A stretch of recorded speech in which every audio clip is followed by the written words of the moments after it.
सोचिए, जिस सड़क से रोज हजारों लोग गुजरते हैं, उसी सड़क पर स्कूल के बच्चे करीब 4 घंटे तक बैठ जाएं और पूरा आवागमन ठप हो जाए।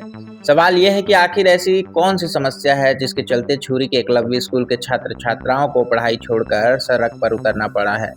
कोरबा जिले के छुरी में स्थित एकलव्य आदर्श आवासीय विद्यालय में छात्रों का आक्रोश एक बार फिर सड़क पर दिखाई दिया है। सोमवार को बड़ी संख्या में छात्र छात्राएं छुरी पंचायत के सामने कोरबा कटघोरा मुख्य मार्ग पर बैठ गए और चक्का जाम कर दिया। करीब 4 घंटे तक चले इस प्रदर्शन के कारण मुख्य मार्ग पर आवागमन पूरी तरीके से प्रभावित रहा। सड़क के दोनों ओर वाहनों की लंबी कतारें लग गई और राहगीरों को काफी परेशानियों का सामना करना पड़ा। लेकिन इस प्रदर्शन के सबसे बड़ी सवाल ये है कि यह पहली बार नहीं जब एकलव्य स्कूल के छात्र अपनी समस्याओं को लेकर सड़क पर उतरे हैं। जानकारी के मुताबिक एक महीने में यह तीसरा मौका है जब छात्रों ने पढ़ाई छोड़कर विरोध प्रदर्शन किया है। इससे पहले छात्र क्षेत्रीय विधायक का घेराव भी कर चुके हैं। इसके बावजूद समस्याओं का समाधान नहीं होने का आरोप लगाते हुए छात्रों ने एक बार फिर से आंदोलन का रास्ता अपनाया। छात्रों की प्रमुख मांगों में विद्यालय के प्राचार्य डॉक्टर अरशद अहमद अली और हॉस्टल अधीक्षक को तत्काल हटाना शामिल है। इसके अलावा छात्र विद्यालय में पेयजल की समस्या, भोजन की व्यवस्था और शैक्षणिक व्यवस्थाओं को दुरुस्त करने की मांग कर रहे हैं। यानी छात्राओं का आरोप है कि समस्या सिर्फ पढ़ाई तक सीमित नहीं बल्कि हॉस्टल और रोजमर्रा की मूलभूत सुविधाओं से भी जुड़ी हुई है।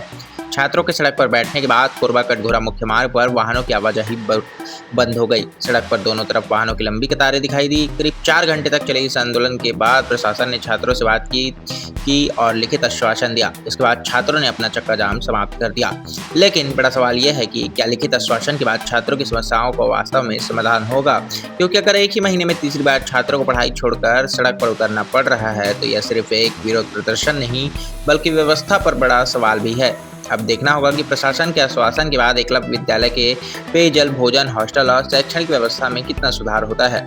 और टीचर हैं, उनके चलते इन लोगों को प्रताड़ित किया जाता है। आदिवासी बच्चों को जो है गोंड गंवार बोला जाता है, गंवार है बोला जाता है। तो हम लोग आदिवासी हैं, मैं भी आदिवासी हूँ यहाँ का। ऐसा बोलना बहुत दुर्भाग्य है कि ऐसे हमारे कोरबा जिला आदिवासी बहुमूल्य जिला है, 5वीं अनुसूची लागू है तो पर भी यहाँ पे बोला जाता है कि कंवर लोग गंवार हैं। और बच्चे लोग यहाँ पे इसलिए पीड़ित है कि ये पालक और बच्चे को एक साथ जो है मीटिंग में बैठाया नहीं जाता। जैसे मीटिंग सब यूनिक से मीटिंग होता था उस समय बोला जाता था कि क्या क्या समस्या बच्चों से भी पूछी जाती थी। अब पालक भी रखते थे बात को कि हाँ हम लोगों के बच्चों की समस्या है, उसका समाधान हो जाए। लेकिन अभी ऐसा नहीं हो रहा है। ये प्रचार के आने बाद न किसी जनप्रतिनिधि को पूछा जा रहा है। अभी बोला जा रहा है कि बच्चे लोगों से इन लोगों से बात मत करो।